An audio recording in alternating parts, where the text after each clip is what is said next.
Bonjour tout le monde. Dans la capsule d'aujourd'hui, on va apprendre ensemble à importer des données financières dans RStudio à partir de la librairie TidyQuant.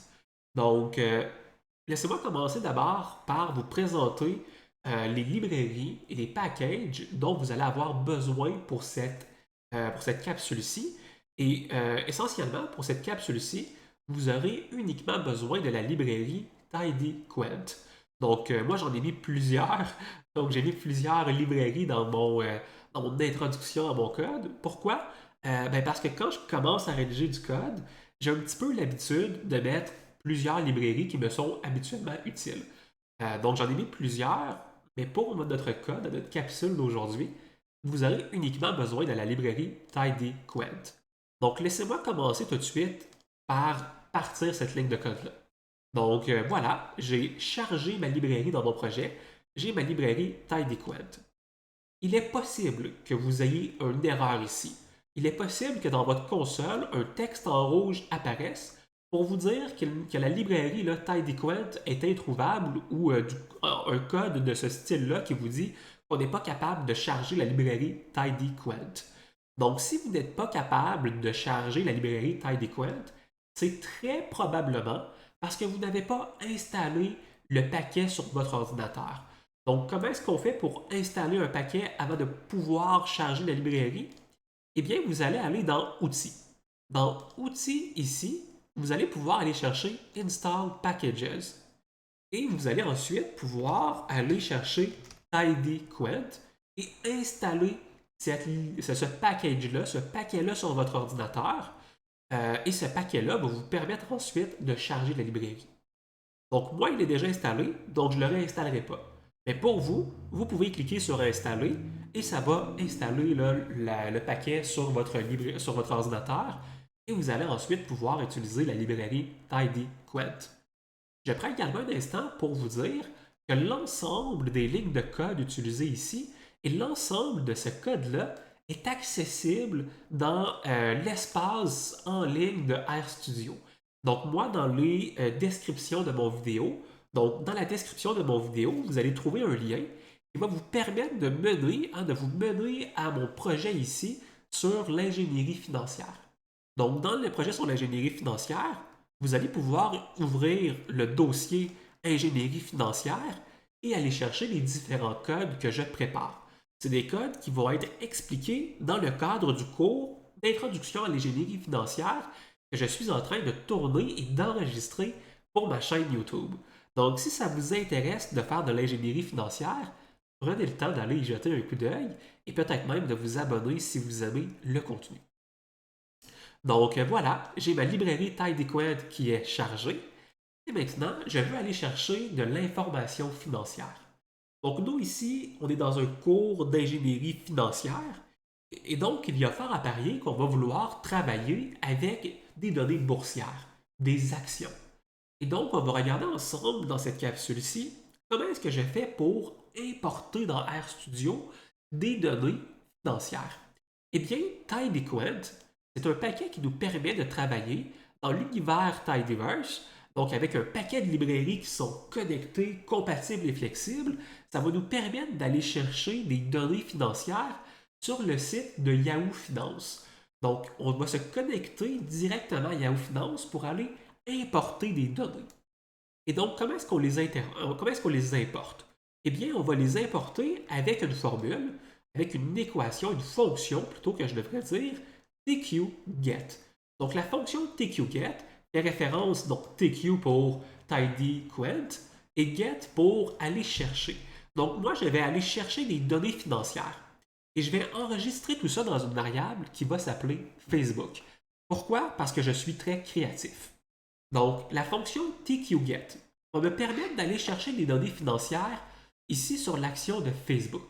Donc, le premier argument de ma fonction, ça va être, entre guillemets, le symbole de l'action. Donc, moi ici, Facebook, son symbole en bourse, c'est FB. Ce qu'on appelle communément là, le ticker d'une action. Donc, le ticker de Facebook, c'est FB. Et je vais donc le placer comme premier argument. Donc, je suis en train de dire à ma fonction, TidyQuant, va chercher de l'information sur Facebook. Et ensuite, quelle information est-ce que je veux? Eh bien là, je lui dis, ramène-moi l'information sur les prix de l'action. Vous savez quoi? La fonction TQGet peut m'emmener beaucoup plus d'informations que juste les prix de l'action, mais pour l'instant, voyons voir comment on est capable d'importer les prix de l'action. Une fois que ça c'est fait, eh bien, je vais lui dire, je veux les données entre le 1er janvier 2020, hein, donc 2020 l'année, le mois 1er janvier, et le 1 pour la journée, donc entre le 1er janvier 2020 et le 1er janvier 2021. Excellent. Et donc, quand je roule cette ligne de code-là, qu'est-ce que j'obtiens comme résultat? Eh bien, sans surprise, quand vous regardez dans mon environnement, vous voyez que j'ai une variable ici, Facebook. Ah, c'est comme ça que je l'ai appelé. Ma variable s'appelle Facebook. Et dans cette variable-là, on a enregistré un tableau où chaque ligne correspond à une date. Une date où la bourse était ouverte et où l'action de Facebook s'est transigée.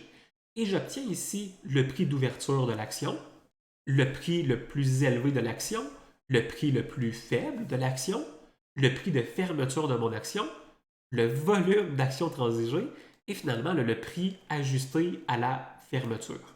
Donc j'ai mes données ici financières pour Facebook. J'aurais pu faire la même chose pour Google. Donc vous voyez, pour Google, maintenant j'enregistre dans une nouvelle variable et ce que j'avais changé ici, c'est mon ticker, c'est le symbole. Le symbole de Google en bourse, eh bien c'est GOOG, G-O-O-G. Et je peux aller chercher mes données. Une fois de plus, 253 observations, tout à fait normal. Le même nombre d'observations, la bourse a été ouverte 253 jours entre entre le 1er janvier 2020 et le 1er janvier 2021. Mais là, vous me dites, Marc-André, est-ce que c'est possible que moi, je sais déjà là, que je veux avoir les données, par exemple, sur les GAFA? Je voudrais avoir le Google, Amazon, Facebook, euh, et là, j'en oublie un dernier, le Google, Amazon, Facebook, Apple. Donc, je voudrais aller chercher Apple. Je voudrais me faire une liste d'actions à extraire. Donc, voici ce que je vais faire. C'est possible de faire ça, en exporter ou en importer plutôt plusieurs. Donc, je vais appeler maintenant ma variable multiple parce que je vais enregistrer de multiples données. Et cette fois-ci, eh bien, je veux aller chercher les données financières, donc TQGet, mais cette fois-ci pour les actions Facebook et Google. Donc là, ce que je vais faire, c'est qu'au lieu de juste mettre Google comme ça dans mon argument, je vais créer une liste. Je vais dire à la fonction, va chercher les données là, pour tous les éléments qui font partie de ma liste. Donc, je commence par C pour indiquer que je me pars une liste. Et ensuite, dans ma liste, entre parenthèses, je vais mettre plusieurs éléments. Je vais mettre Facebook, je vais mettre Google. Et tiens, pourquoi est-ce qu'on n'ajouterait pas Amazon? Donc, Amazon, son ticker en bourse, il est égal à quoi? C-A-M-S-Z-N, si ma mémoire est bonne. Donc, on va ici aller chercher l'action Amazon. Et donc, je roule ma ligne de code. Et sans surprise, vous avez maintenant 759 lignes. Pourquoi? Pourquoi est-ce que j'ai 759 lignes? Qu'est-ce qui se passe? Eh bien, ce qui se passe, c'est que je vais avoir 253 observations pour Facebook. Je vais avoir, et là on va descendre un petit peu, et ensuite je vais avoir 253 observations pour Google. Et finalement, je vais avoir mes observations pour, et là on va descendre un petit peu, pour Amazon. Donc, après un certain moment, on arrive avec nos données pour Amazon. Donc, vous voyez, mes données sont placées de façon là, séquentielle comme ça, et je peux aller chercher une très grande liste avec toutes mes actions. Excellent. Est-ce qu'on peut faire mieux que ça? Est-ce qu'il y a d'autres données financières qu'on pourrait vouloir avoir dans notre travail? La réponse, c'est oui. On pourrait vouloir des données sur les index, par exemple. Le Dow Jones. Je pense au Dow Jones. Donc, le Dow Jones, qui représente les grandes entreprises américaines, eh bien, si je veux connaître les données sur le Dow Jones, donc, je n'ai qu'à aller chercher la fonction TQGet, et cette fois-ci, au lieu de mettre là, le ticker des entreprises, eh bien, je peux mettre le ticker du Dow Jones. Donc, DJI pour le Dow Jones Industrial Index. Donc, le Dow Jones, je vais aller chercher ses prix également entre 2020 et 2021. Donc, j'ai ici mon Dow Jones, 252 observations, et vous voyez le prix de vente à l'ouverture, le prix de vente à la fermeture, le maximum du Dow Jones pendant la journée, et vous avez un volume de zéro. Pourquoi? Parce que le Dow Jones, c'est juste un index qui est à titre indicatif. Techniquement, vous ne pouvez pas transiger le Dow Jones. Le Dow Jones ne s'achète pas. On peut recopier le Dow Jones avec des fonds, là, des fonds mutuels, là, des espèces de fonds d'investissement un peu particuliers. Mais ici, le Dow Jones a un volume de zéro, ce qui est normal. Donc, on ne s'inquiète pas avec ça. Donc, je suis capable d'aller chercher des données pour des actions. Je suis capable d'aller chercher des données pour plusieurs actions simultanément. Et je suis même capable d'aller chercher des données sur le Dow Jones. Je peux aller chercher des données sur des index. Par exemple, je peux m'intéresser à la composition du S&P 500. Donc, à ce moment-ci, je vais faire TQ Index. Donc, TQ Index va me donner ici l'index du S&P 500. Donc, si je roule cette ligne de code-là, vous voyez le S&P 500 et j'ai maintenant un paquet d'informations sur le S&P 500. Je connais toutes les entreprises qui sont cotées, donc les 500 entreprises, les plus grosses entreprises américaines, évaluées par Standard & Poor's, et j'ai ensuite leur poids dans le S&P 500. Donc, je vois que Apple constitue 5,4% du poids du S&P 500. J'ai le symbole d'Apple, j'ai le nom d'entreprise, j'ai le nombre d'actions sur Apple et j'ai même la monnaie dans laquelle elle est transigée. Donc, le paquet d'informations importantes sur le S&P 500, des informations que je pourrais vouloir utiliser pour construire un portfolio d'actions. Donc, ça peut toujours être utile de se garder là, ici le S&P 500 dans notre environnement de travail. Excellent. Donc, on a vu comment importer des données là, financières brutes. Est-ce qu'on pourrait vouloir importer d'autres types de données? La réponse, c'est oui. De l'analyse financière, on entend souvent dire là, que l'information, c'est excessivement important en finance. Pour les exercices de prévision financière, les données financières sont absolument cruciales.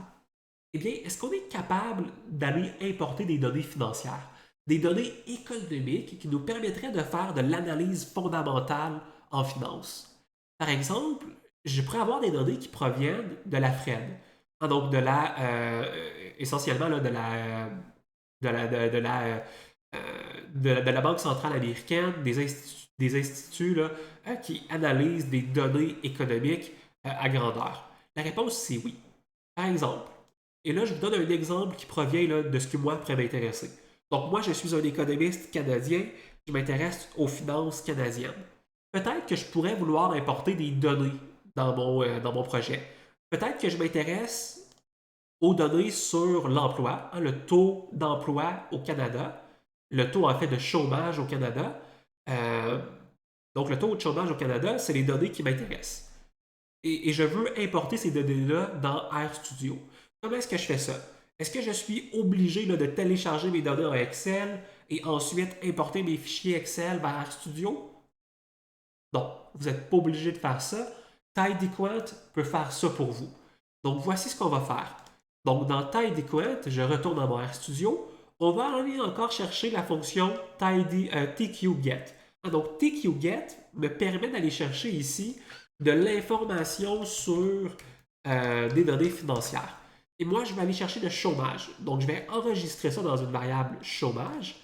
Et vous voyez ici, là, qu'est-ce que je vais inscrire? Moi, ce qui m'intéresse ici, ce n'est pas le symbole d'une action, ça va être le symbole d'un tableau. Donc, moi, je suis intéressé au taux de chômage au Canada. Donc, vous voyez ici, donc le taux de chômage au Canada, pour toutes les personnes, c'est le titre de mon tableau. Et à la fin du titre de mon tableau, là, vous avez des espèces de codes ici écrits. Je vais copier ce code-là.